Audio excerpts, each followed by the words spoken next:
الحمد لله رب العالمين والعاقبة للمتقين والصلاة والسلام على سيد الأنبياء والمرسلين. أعوذ بالله السميع العليم من الشيطان الرجيم من همزه ونفخه ونفثه. بسم الله الرحمن الرحیم. وَيَسْأَلُونَكَ اور وہ آپ سے سوال کرتے ہیں عن المحیض حیض کے متعلق. قل کہہ دیجئے ہوا وہ اذن ایک طرح کی گندگی ہے. اذا اس کا معنی تکلیف بھی ہے، بیماری بھی ہے اور گندگی، تینوں اس کے معنی ہیں. یہاں پر ترجمہ جو ہے گندگی کریں گے. قل کہہ دیجئے ہوا اذن وہ ایک طرح کی گندگی ہے. فاعتزلوا بس علیحدہ رہو النساء عورتوں سے فی المحیض حیض میں. ولا تقربوہن اور ان کے قریب مت جاؤ حتیٰ یہاں تک کہ یطہرن وہ پاک ہو جائیں. فاذا پس جب تطہرن وہ غسل کر لیں فأتوہن تو آؤ ان کے پاس من حیث جہاں سے امرکم اللہ تعالیٰ نے تمہیں حکم دیا ہے. ان اللہ بے شک اللہ تعالیٰ یحب التوابین محبت کرتا ہے بہت توبہ کرنے والوں سے. ویحب المتطہرین اور اللہ تعالیٰ محبت کرتا ہے ان لوگوں سے جو بہت پاک رہنے والے ہیں. دوبارہ دیکھیں. وَيَسْأَلُونَكَ اور وہ آپ سے سوال کرتے ہیں، وہ آپ سے پوچھتے ہیں عن المحیض حیض کے متعلق. قل کہہ دیجئے ہوا اذن وہ ایک طرح کی گندگی ہے. فاعتزلوا النساء پس علیحدہ رہو عورتوں سے فی المحیض حیض میں. ولا تقربوہن اور ان کے قریب مت جاؤ حتیٰ یطہرن یہاں تک کہ وہ پاک ہو جائیں. فاذا تطہرن پس جب وہ خوب پاک ہو جائیں، مطلب ہے جب وہ غسل کر لیں. فأتوہن پس آؤ ان کے پاس من حیث امرکم اللہ جہاں سے تمہیں اللہ تعالیٰ نے حکم دیا ہے. ان اللہ بے شک اللہ تعالیٰ یحب التوابین بہت توبہ کرنے والوں سے محبت کرتا ہے. وَيُحِبُّ الْمُتَطَهِّرِينَ اور اللہ تعالیٰ محبت کرتا ہے جو بہت پاک رہنے والے ہیں. اس آیت کے اندر اللہ رب العالمین نے حیض کے متعلق رہنمائی کی ہے، کیونکہ اسلام کے علاوہ باقی جتنے بھی مذاہب تھے، خاص طور پہ یہودی، جب عورت ان مخصوص ایام کے اندر آ جایا کرتی تھی تو نہ وہ اس کے ساتھ کھاتے تھے نہ اس کے ساتھ پیتے تھے، اور گھر میں بھی ان کے ساتھ نہیں رہتے تھے، بلکہ وہ الگ اس کو ایک کمرہ دے دیتے تھے، وہاں پر وہ اپنے ایام گزارا کرتی تھی. یعنی بالکل وہ اس کو ناپاک تصور کیا کرتے تھے. تو اسلام نے ان ایام کو اس طرح نہیں کیا جس طرح کہ یہودی اس کو شمار کرتے تھے. صرف ایک پابندی جو میاں بیوی کا آپس کا تعلق تھا اس کو اللہ تعالیٰ نے ختم کر دیا کہ ابھی تم تعلق قائم نہیں کر سکتے، یہ پابندی تم پر عائد ہے. اس کے علاوہ اور کسی قسم کی کوئی پابندی نہیں تھی. ہاں جیسے کہ ناپاک بندہ ہوتا ہے تو جب اس کے اوپر غسل فرض ہو تو مسجد کے اندر نہیں آ سکتا، تو اس طرح یہ بھی وہ پابندی تو ان کے اوپر بھی موجود ہے. لیکن اس کے علاوہ کسی قسم کی یعنی کہ کھانے پینے کے معاملات کے اندر کہ اگر وہ کسی برتن میں ہاتھ ڈال دیتی ہے یا کھانا پکا لیتی ہے، ٹھیک ہے، تو وہ ناپاک ہو جائے گا، ایسی کوئی چیز موجود نہیں ہے. اور اسلام نے صرف جو ہے تعلق ہے اس کو حرام قرار دیا ہے، باقی کسی قسم کی اور پابندی نہیں لگائی. بلکہ رسول مکرم صلی اللہ علیہ وسلم کے متعلق آتا ہے، سیدہ عائشہ بیان فرماتی ہے کہ آپ جب میں ان ایام میں ہوتی تھی آپ میرے ساتھ لیٹ جایا کرتے تھے. یعنی کہ اگر ناپاک ہوتی تو نبی اسلام بھی ناپاک ہو جاتے. یعنی آپ نے اس چیز کو کلیئر کر دیا کہ نہیں، یہ عورت کے ساتھ ایک معاملہ ہے، وہ اس طرح ناپاک نہیں ہے کہ کسی چیز کے ساتھ ٹچ ہو جائے، بستر کے ساتھ ٹچ ہو جائے تو بستر ناپاک ہو جائے، بندے کے ساتھ ٹچ ہو جائے تو بندہ ناپاک ہو جائے، اس طرح کا معاملہ نہیں۔ بلکہ حتیٰ کہ نبی علیہ السلام جب اعتکاف میں ہوتے تھے تو اس وقت سیدہ عائشہ بیان فرماتی ہیں کہ میں مخصوص ایام کے اندر ہوتی تھی اور میں اپنے حجرے کے اندر ہو کر نبی علیہ السلام پیچھے اپنا سر کرتے تھے اور میں آپ کے سر میں کنگھی کیا کرتی تھی۔ تو یعنی ان ایام آپ کیا ہے اعتکاف کے اندر موجود ہیں، اور ان ایام کے اندر مخصوص ایام کے اندر سیدہ عائشہ موجود ہیں اور نبی علیہ السلام کی خدمت کر رہی ہیں۔ تو مطلب کیا ہے کہ یہ اگر اس طرح کی وہ ناپاکی ہوتی تو نبی علیہ السلام اس سے کیا رہتے، بالکل علیحدہ رہتے۔ تو اللہ رب العالمین نے فرمایا کہ وہ سوال کرتے ہیں آپ سے عن المحیض، حیض کے متعلق کہ کیا اس حالت کے اندر عورت کا کیا حکم ہے؟ تو اللہ رب العالمین نے فرمایا ہوا اذن، وہ ایک طرح کی گندگی ہے۔ یہ جو تین ترجمے میں نے آپ کو بتایا کہ اس کا معنی تکلیف، بیماری، گندگی، تینوں معنی بن سکتے ہیں۔ کیوں کہ یہ عورت ان ایام کے اندر بیماری کے اندر آ جاتی ہے، جس طرح بیماری کے اندر انسان کمزور ہو جاتا ہے، ٹھیک ہے، اسی طرح ان ایام کے اندر عورت کی کیفیت ہوتی ہے اور تکلیف ہوتی ہے اس چیز سے جس طرح عام دوسری بیماریوں سے ہوتی ہے، اور پھر اسی طرح اذن، یہ گندگی بھی ہے۔ تو تینوں اس کے مفاہیم موجود ہیں، لیکن گندگی ترجمہ اس لیے کیا جاتا ہے تاکہ جو آگے مسئلہ آ رہا ہے نا کہ آپ نے تعلق قائم نہیں کرنا، اس چیز کو وضاحت کے لیے اللہ رب العالمین نے، یعنی علماء اس کا ترجمہ پھر یہ کرتے ہیں کہ گندگی، تاکہ گندگی سے کیا ہے ہر ایک بندہ فطری طور پر وہ بھاگتا ہے، وہ پیچھے ہٹتا ہے۔ تو فرمایا ہوا اذن، وہ ایک طرح کی گندگی ہے، فاعتزلوا النساء فی المحیض، تو ان ایام میں بس عورتوں سے تم نے تعلق قائم نہیں کرنا، ان سے علیحدہ رہنا ہے۔ اور کب تک؟ حتی یطہرن، جب تک کہ وہ پاک نہ ہو جائیں۔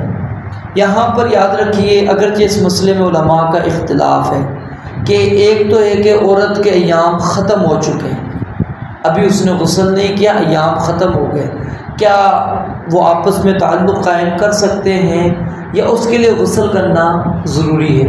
تو اس کے اندر جو احتیاط والا مسئلہ ہے وہ یہی ہے کہ جب تک عورت اچھی طرح غسل نہیں کر لیتی تو اس وقت تک اس سے تعلق قائم نہ کیا جائے، اگرچہ اس کے ایام بند ہو چکے ہیں، رک چکا ہے، ایام ختم ہو گئے ہیں، ٹھیک ہے، جب تک وہ اچھی طرح غسل نہیں کر لیتی اس کے قریب نہیں جانا۔ اس کی وجہ کیا ہے؟ اذن، وہ گندگی ہے، اور ان کے اندر اللہ رب العالمین نے یعنی اگر بندہ تعلق قائم کرتا ہے تو کیا ہے ایک طرح کی بیماری بھی لگ سکتی ہے، ٹھیک ہے۔ اور پھر دوسری بات کہ نبی علیہ السلام نے اس کی بڑی سخت وعید بھی بیان فرمائی ہے کہ جو شخص اس حالت کے اندر اس کو علم ہے اور پھر وہ یہ کام کر بیٹھتا ہے، آپ علیہ السلام فرماتے ہیں وہ 1 دینار یا نصف دینار صدقہ کرے، کیونکہ پابندی تھی، اب اس نے پابندی کا لحاظ نہیں رکھا تو 1 دینار یا آدھا دینار اس کو اختیار ہے دونوں کے اندر۔ اب یہ 1 دینار کتنا ہوتا ہے، اس کو آپ وزن جب آپ کریں گے، ٹھیک ہے، تو تقریباً یہ جا کے 25-26 ہزار روپے کا 1 دینار بنتا ہے۔ ہم تو یہ سمجھ رہے ہوتے ہیں نا چھوٹا سا مسئلہ ہے، نہیں، یہ بہت بڑی پابندی ہے۔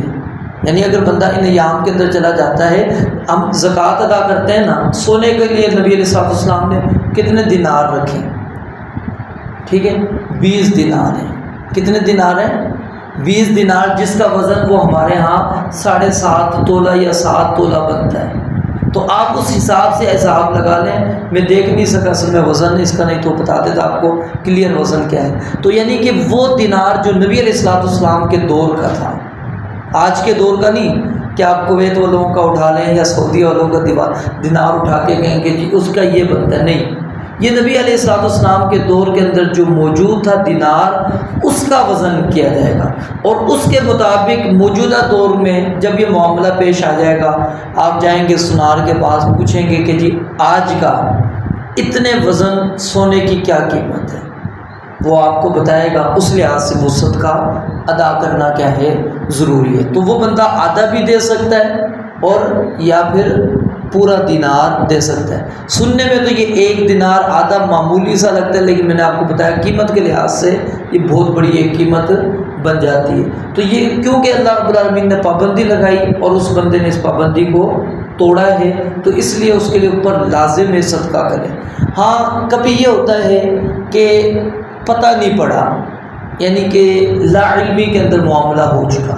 لا علمی سے مراد یہ ہے کہ بیوی کو بھی علم نہیں تھا کہ میرے ایام شروع ہو گئے، اور نہ ہی شوہر کو علم تھا کہ ایام شروع ہو چکے ہیں، لیکن جب تعلق قائم ہوا اس کے بعد علم ہوا کہ نہیں ایام تو شروع ہو چکے تھے، تو اس صورت کے اندر صرف اور صرف توبہ ہے، اللہ تعالیٰ سے وہ استغفار کریں، کیونکہ جان بوجھ کے انہوں نے یہ کام نہیں کیا، ان کو علم نہیں تھا، لا علمی میں ان سے یہ معاملہ ہو چکا ہے۔ تو اس کے اندر یہ چیز ذہن میں رکھنا ضروری ہے۔ اگر جان بوجھ کے بندہ کرتا ہے، ٹھیک ہے، عورت کو مجبور کرتا ہے اس چیز کے اوپر، تو اسلام نے یہ صدقہ اس کے اوپر لازم رکھا ہے، اور ساتھ میں توبہ اور استغفار بھی۔ اگر وہ صدقہ نہیں کرتا تو یہ گناہ گار رہے گا بندہ، چاہے پھر وہ بندہ معافی مانگتا رہے، جب تک یہ کفارہ، یہ سمجھ لیں کفارہ ہے، یہ کفارہ ادا کرنا اس کے لیے ضروری ہے۔ تو اللہ رب العالمین نے یعنی کہ غسل جب تک نہیں کر لیتی عورت اس وقت تک، اس کی ایک وجہ علماء یہ بھی بیان کرتے ہیں، کیونکہ جب وہ عورت غسل کرتی ہے تو اور زیادہ یہ واضح اور کلیئر ہو جاتا ہے کہ ایام ختم ہو چکے ہیں، کیونکہ ایک بیماری اس کے ساتھ ہی ملتی جلتی ہوتی ہے، استحاضہ جس کو اسلام میں کہا جاتا ہے، وہ یعنی کہ ان ایام سے ہٹ کر، جو اس کے مخصوص ایام تھے اس سے ہٹ کر جو آتا ہے اضافی، تو اس کو استحاضہ کہا جاتا ہے۔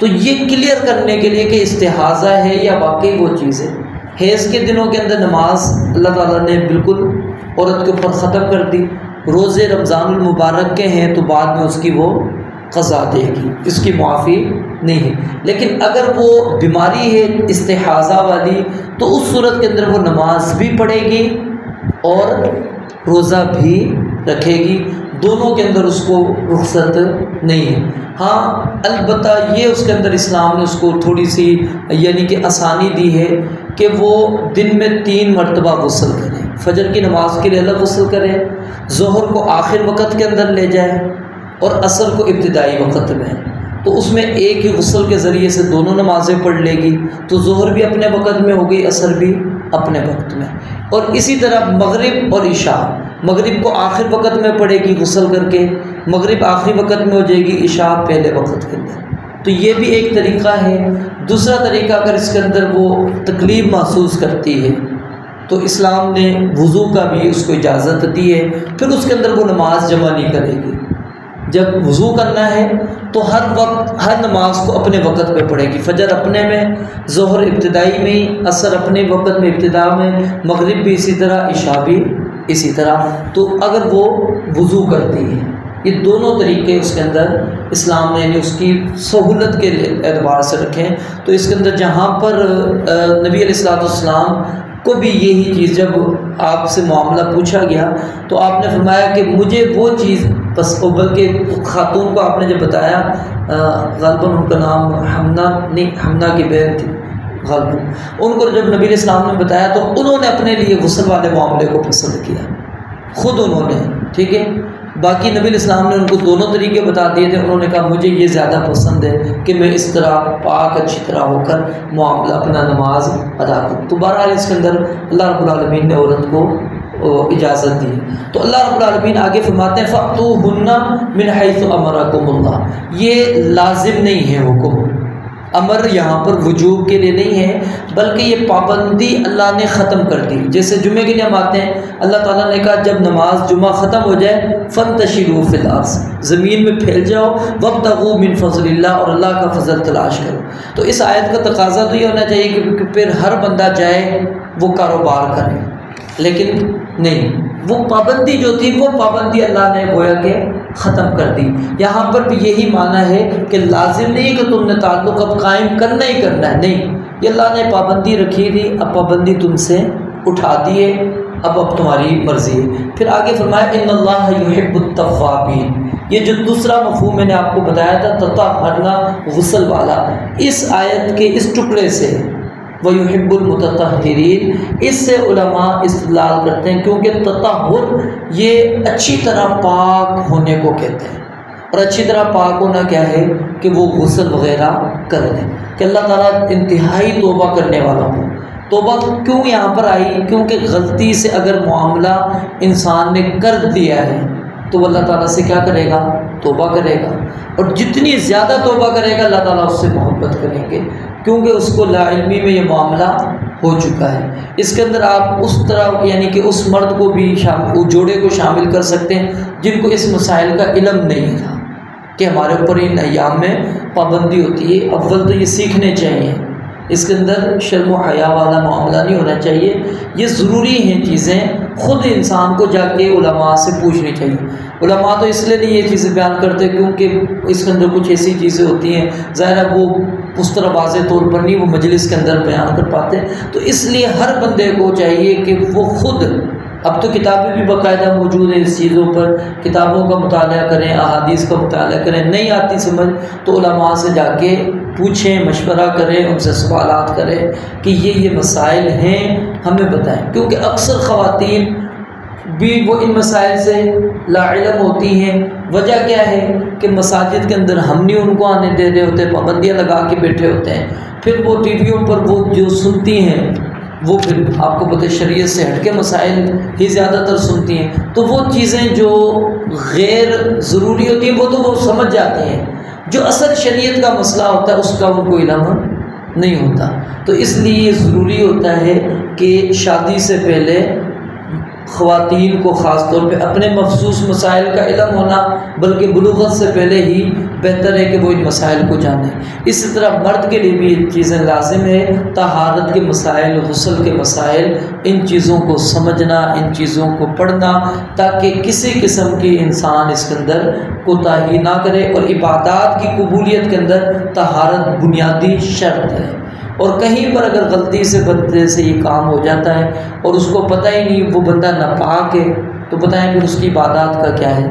تو اس لیے یہ خود ہمیں اس جانب توجہ کرنی چاہیے، خود علماء کی طرف رجوع کر کے اپنے سوال، اپنے مسائل رکھ کر، اور اس کے اندر حیا نہیں ماننے آنی چاہیے۔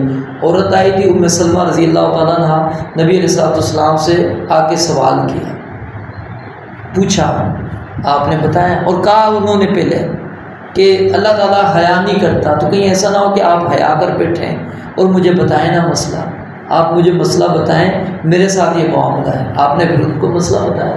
تو بہرحال اسلام کی بہت ساری یعنی دلائل اس چیز کے اوپر رہنمائی کرتی ہیں ہمیں کہ ہمیں ان مسائل کے بارے میں آگاہی حاصل کرنا انتہائی ضروری ہے۔ رب العالمین سے دعا ہے اللہ تعالیٰ سمجھنے، عمل کرنے کی توفیق عطا فرمائے۔ وآخر دعوانا الحمدللہ رب العالمین۔